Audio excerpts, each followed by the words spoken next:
Euh, donc le projet pour lequel je travaille s'appelle Design with Sense, qui est un projet de conception et fabrication d'aménagements intérieurs dignes de bon sens. Bonjour, mon nom est Sébastien Piaget. J'ai un travail de gestionnaire de chantier, mais d'éco-concepteur aussi, et de conseiller technique dans des rénovations de bâtiments un peu particuliers, et de préférence anciens et performants. Donc voilà, c'est assez large, mais ça permet de faire des expériences assez amusantes aussi. Bonjour, je m'appelle Elsa, je travaille pour le bureau d'architecture Kempen et on travaille sur la mise en place du matériau.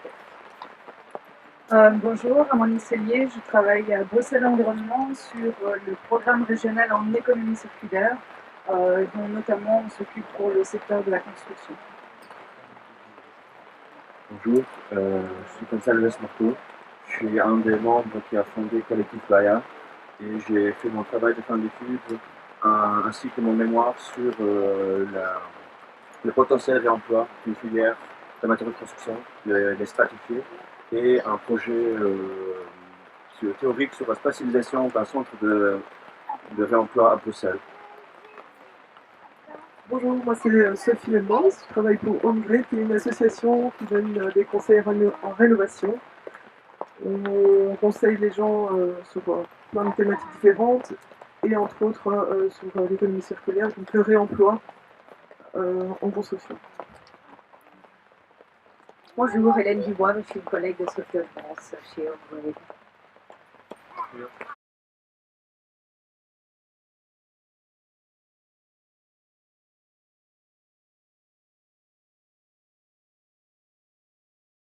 Le projet suivant était un projet immobilier avec 9 appartements. Et donc l'idée c'est de se dire, voilà, comment prouver à des promoteurs, des investisseurs, pas mal de gens du secteur qui finalement se disent toujours, moi je fais neuf, je rase, c'est plus rentable, c'est plus simple. C'est plus simple, mais ça n'est pas toujours plus rentable. J'ai trouvé ici en tout cas deux voies pour arriver à réaliser du recyclage. Et pour moi, ce sont deux voies différentes. C'est pour ça déjà aussi que le recyclage est assez large comme mot, mais il y a plusieurs manières de le faire. La première, travaillant pour un négociant, j'avais énormément de clients qui arrivaient en fin de chantier. Et j'ai découvert que dans tous les cas, on avait de 1 à 100 conteneurs de matériaux neufs qui partaient à la poubelle. Donc pour moi, ces déchets-là sont les déchets les plus choquants. Parce qu'en fait, simplement, pour des raisons d'économie, les gens préfèrent souvent jeter de la marchandise neuve. Alors effectivement, ma chance était de connaître la plupart de ces gens et de les croiser régulièrement et qui m'autorisent à aller récupérer les dimanches ces marchandises et d'économiser 2 hommes lundi pour remplir un conteneur, d'économiser un conteneur. Et donc la plupart acceptaient, mais gardaient toujours une peur à l'esprit, celle de laisser un particulier ou quelqu'un ne s'y connaissant pas aller se blesser sur un chantier le week-end.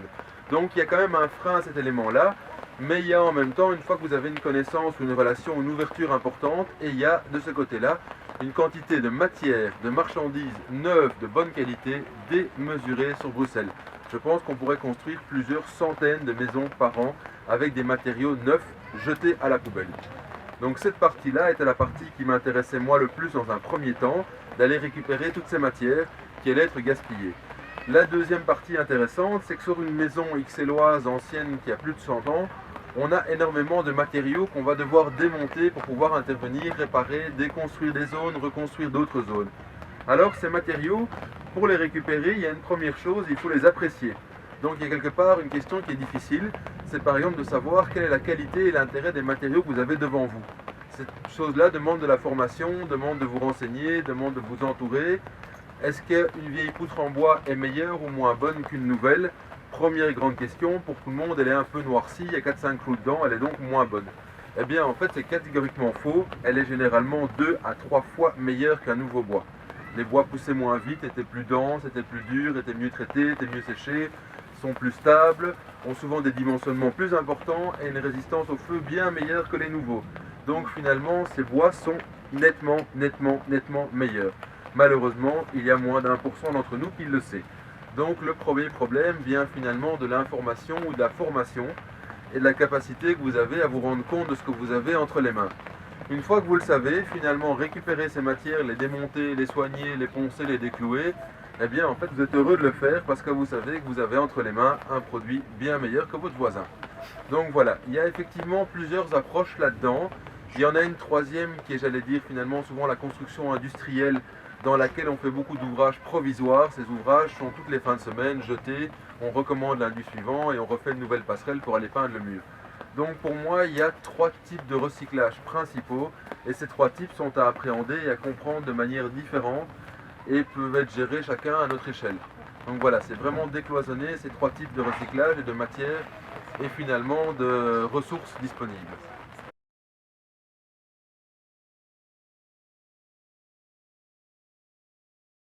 L'exemple typique, c'est les gens viennent à notre guichet pour avoir des informations, ils veulent changer leur châssis.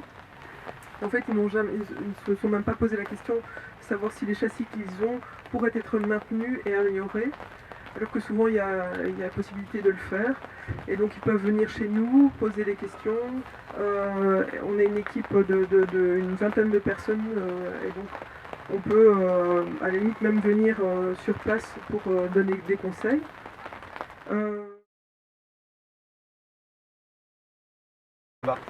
Alors oui, nous donc comme on conçoit et fabrique des aménagements intérieurs, on essaye d'utiliser le plus possible des matériaux évidemment de réemploi. Donc on essaye un peu de développer une filière dans ce sens-là pour pouvoir trouver de la matière pour pas systématiquement acheter des choses neuves.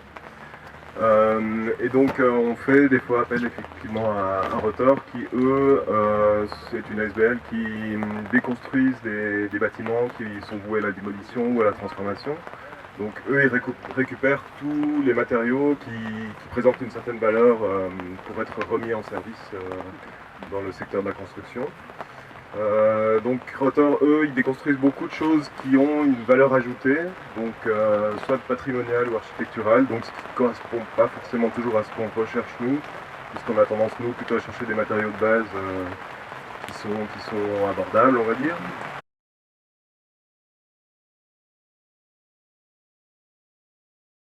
Des matériaux qui n'ont pas forcément de valeur ajoutée, donc c'est pas des matériaux nobles, mais ça peut aller de la simple je sais pas, poutre à la porte. Enfin, c'est vraiment, il y a de tout et n'importe quoi. Et l'idée aussi est de créer un centre de formation relié avec cette matériothèque qui permettrait aussi d'éduquer la population, parce qu'en fait ça se passe dans le cadre du contrat de rénovation urbaine qui touche la gare de l'Ouest. Et donc le but ce serait aussi de fournir des emplois pour la population locale et d'éduquer au réemploi des matériaux de construction.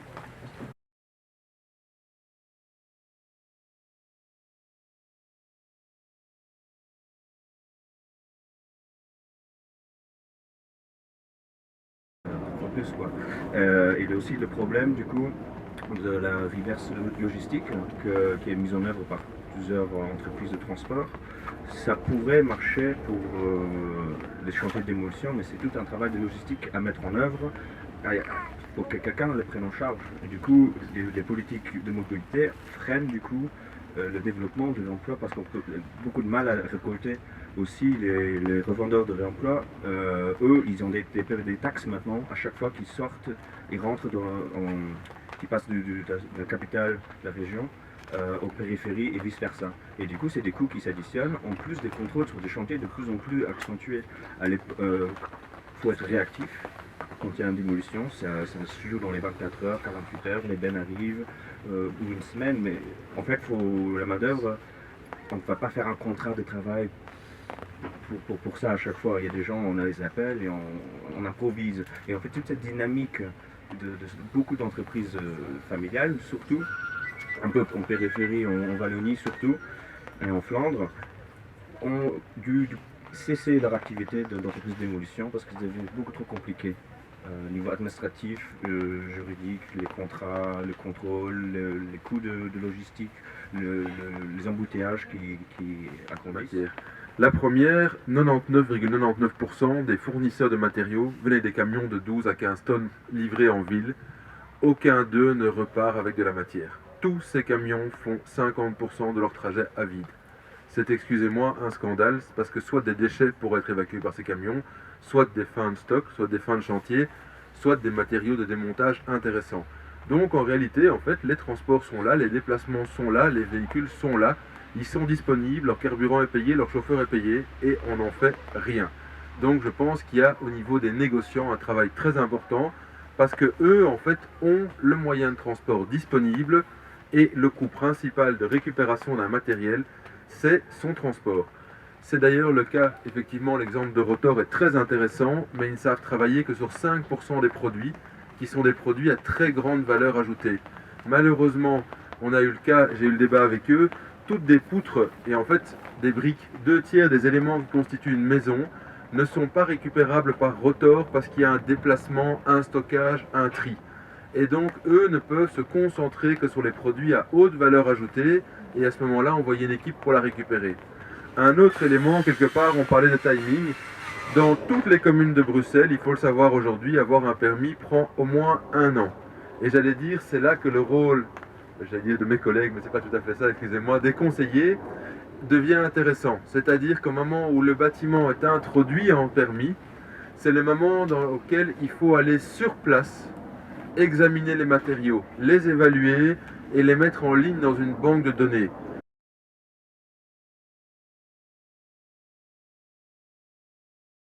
Oui, les 2 premières années sont effectivement vraiment calquées sur la procédure de Bellastock, où en fait c'est des infrastructures où les gens dorment dedans, qui sont du coup vraiment libres à l'imagination, ils créent ce qu'ils veulent, mais ça n'existe que pour 2 jours et demi presque.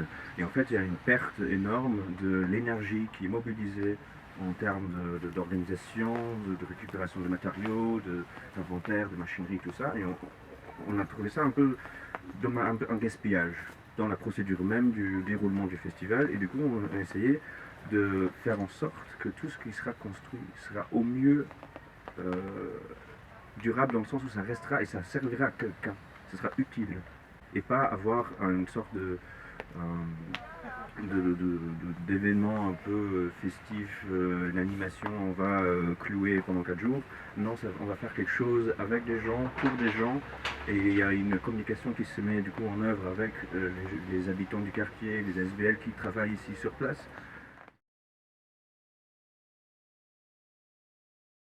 Au sein de Bruxelles Environnement, ça fait déjà une dizaine d'années que par rapport au bâti, on travaille surtout sur les consommations énergétiques et sur l'efficience énergétique. Et donc déjà, sur cette base-là, on a développé toute une série d'outils de stimulation des entreprises de construction et des concepteurs pour essayer d'évoluer et trouver des solutions innovantes. Et donc, on part pour l'instant surtout sur des appels à projets. Donc il y a un appel à projet qui s'appelle Bicirculaire et qui est à destination des entreprises de construction, dont justement on a un lauréat ici à côté, et qui essaye justement de stimuler les entreprises de construction à trouver des solutions innovantes pour favoriser le réemploi. Et ce qu'on fait, c'est qu'on couvre un petit peu cette part de risque que les entreprises prennent par un soutien financier, par un accompagnement, et puis par une mise à l'honneur des résultats et des chantiers qui auront été faits. Et puis il y a d'autres outils aussi, c'est de voir encore plus loin et de développer des projets de recherche, des projets européens, comme je disais tout à l'heure sur les passeports matérieux, qui là anticipent comment est-ce que dans 35 ans finalement on aura résolu les différents freins qu'on a pour l'instant sur le réemploi et sur la construction. De leur demander de faire de la merde pas chère. En fait, c'est très surprenant, mais 99% des artisans sont capables de faire 2, 3, 4, 5 fois mieux que ce qu'ils font d'habitude. Ils sont juste pris dans un système aujourd'hui où on leur dit ça doit arriver à répondre à la PEB, ça doit aller vite, ça doit être pas cher, et dans 5 ans, on s'en fout de ce qui restera derrière. On a ce qu'on appellerait une logique de smartphone avec nos maisons. C'est-à-dire, c'est pas grave, on a un produit qui est joli, qui est bling bling, si dans 3 ans il est plus là, c'est pas grave. Pourtant, la maison, c'est l'investissement d'une vie, celui d'une société, celui d'un avenir. Et en fait, aujourd'hui, on a énormément d'artisans qui sont capables, qui sont compétents. Et c'était ma première grande surprise dans ce type de chantier, c'est d'avoir des artisans qui m'ont dit « mais merci, c'est la première fois qu'on me demande d'aller à 100% de mes compétences et de faire vraiment bien, avant de me dire fais moins cher, fais moins cher, fais moins cher, il y aura un mec qui va arriver à notre pays pour faire moins cher que toi ». Et ça m'a un petit peu choqué, parce qu'en fait je me suis rendu compte qu'il y a un savoir-faire, il y a des compétences, il y a une envie, pour beaucoup il y a une volonté, mais en fait la pression économique maladroite d'aujourd'hui qui est en fait notre faute à tous. Hein. Quelque part, je dirais, on est pris dans un système, dans des habitudes, à vouloir beaucoup, très vite, pour pas très cher. Et finalement, on a un peu oublié de construire comme on le faisait à l'époque, où on faisait bien, on construisait réfléchi, on construisait pour durer. Et en fait, on félicitait un artisan de la qualité et du soin qu'il avait fait. Aujourd'hui, on bâtit des châteaux en carton-pâte, des décors hollywoodiens, mais plus des cathédrales. Et donc, dans notre mentalité, il y a un gros problème qui se pose et qui, en fait, quelque part, pousse les artisans à tirer la qualité vers le bas.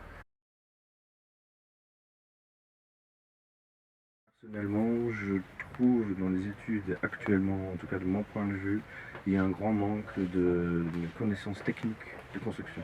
Au-delà de la réalité qui est aujourd'hui que les bâtiments sont en fait des maisons à obsolescence programmée avec tous les nouveaux matériaux modernes qui sont des matériaux composites très difficilement démontables, où BAM pouvait très bien mettre le point là-dessus qu'à chaque nouveau projet on saura comment tout a été mis en œuvre, on sait avec quoi, comment, et du coup on a un peu le passeport et aussi l'inventaire du bâtiment qui du coup c'est une trace et on peut suivre les matériaux. En fait, si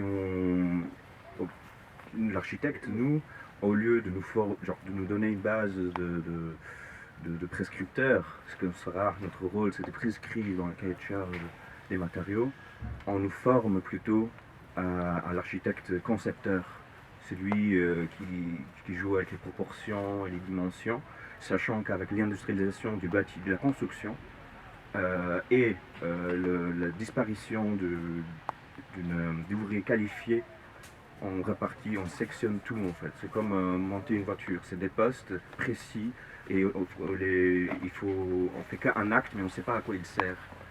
Et du coup, il y a une perte fondamentale de savoir-faire très technique, qui manque pendant nos études. Et c'est pour ça aussi que moi et les autres membres et les gens qui ont participé à des activités du collectif Baya, il y a ce manque de ma mise à la pâte quelque part. Ça sert à ça peut-être Bellastock aussi, c'est sortir les étudiants d'archi de devant les Apple pour planter des clous quoi. De se confronter à la réalité, surtout le chantier ne sera jamais comme le plan parfait léché avec ses lignes droites, ses crochets noirs et tout ça. Non, il y a toujours des réadaptations sur place qui doivent se faire. Du coup, il y a une connaissance de mise en œuvre qui doit exister comme architecte. Du coup, si on ignore tous les autres postes, comment voudrait-on alors concevoir correctement quelque chose pour quelqu'un ?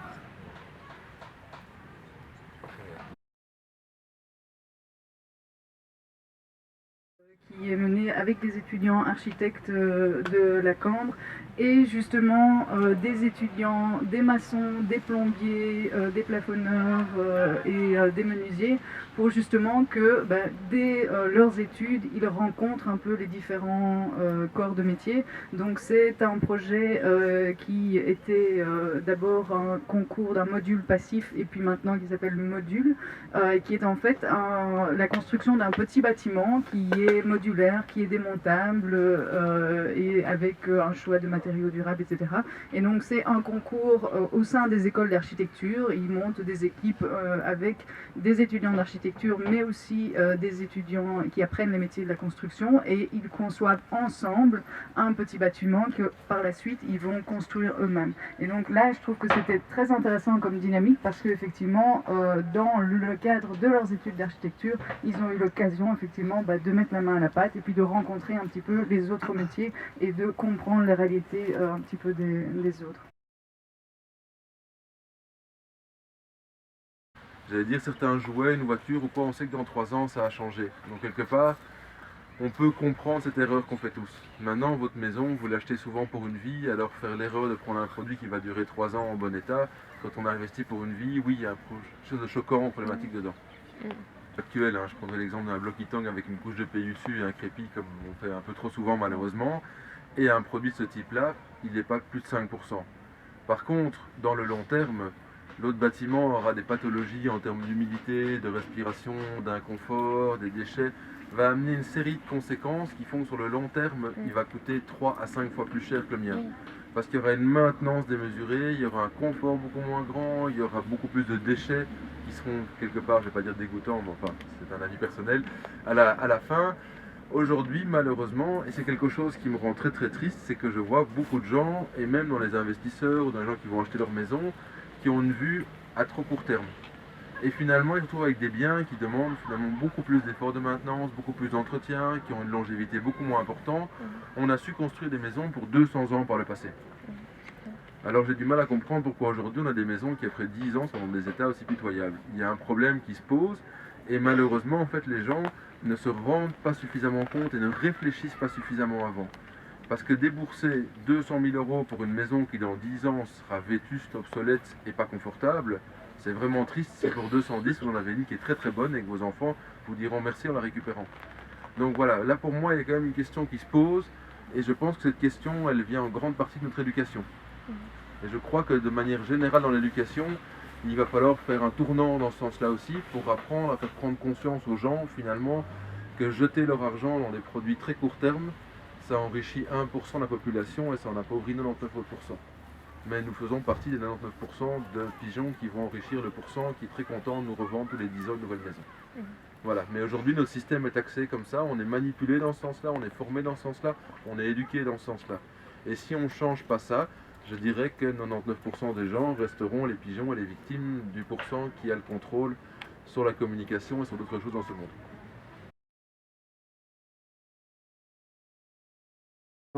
Et c'est juste absurde. Dans quel monde on accepte qu'il y a le 1% qui décide de notre terre, de notre bâti, de notre héritage bâti entier. Et dans la ville, du coup, il y a l'investissement. Il y a des villes qui ont beaucoup de problèmes. Par exemple, le Portugal qui ne veut pas une politique de tourisme où les gens ne viennent que de passage mais qui restent. Et du coup, ils donnent des avantages fiscaux et tout ça. Mais le problème, c'est que du coup, tout le patrimoine urbain est acheté par des grandes entreprises étrangères et qui vont faire quoi? Des logements de haut de gamme, mais à piètre qualité, construits avec des matériaux importés de Chine. Dans la place Flagey, par exemple, c'est quand même absurde qu'on a ces pavés qui viennent de Chine. Si on a des carrières juste ici, il faut quand même valoriser le terroir. On faudrait théoriquement un acte qui pourrait réguler ça. Ce serait la taxation d'importation de matériaux qui viennent de trop loin. En fait, de décider d'un périmètre quelque part et de nationaliser un peu les matières premières existantes. C'est quand même absurde qu'il y a des pays en Afrique où l'utilisation de la terre est interdite. C'est le lobbying du béton tellement forte qu'on ne peut pas extruder, mélanger, comprimer et empiler. C'est quand même du bon sens. Mais du coup, les individus, ils peuvent aussi être aussi critiques qu'ils veulent. C'est les rouages plus grands qu'il faudrait changer ça, qui ait un impact à plus grande échelle. Très bien. Merci à chacun de nos intervenants de s'être déplacés. Merci à vous d'avoir écouté. Donc on travaille pour une association qui s'appelle Make Sense. Et l'objectif, c'est que sur des sujets sociétaux, comme par exemple la gestion des déchets dans les bâtiments et travaux publics, les citoyens puissent s'investir en participant à des projets qui font du sens, des ASBL en Belgique, ou carrément filer un coup de main à un entrepreneur social qui a un super impact environnemental ou culturel ou social et économique, mais qui parfois n'est pas forcément aidé par la fiscalité ou par les règles du business as usual.